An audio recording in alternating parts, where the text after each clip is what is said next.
2007 সাল বাংলাদেশের রাজনীতিতে শুরু হয়েছিল -2 ফর্মুলা নিয়ে গুঞ্জন।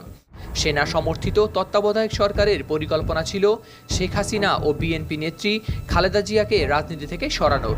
2008 সালের নির্বাচনে শেখ হাসিনা ক্ষমতায় আসার পর তিনি মনে করেন যে ডক্টর ইউনূস ছিলেন এই ফর্মুলার নেপথ্যে অন্যতম মাস্টারমাইন্ড।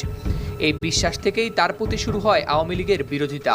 যে দোষ করি নাই সেই দোষের শাস্তি পেলাম, এটা কি ন্যায় বিচার যদি বলতে চান বলেন, এটা আপনার ইচ্ছা।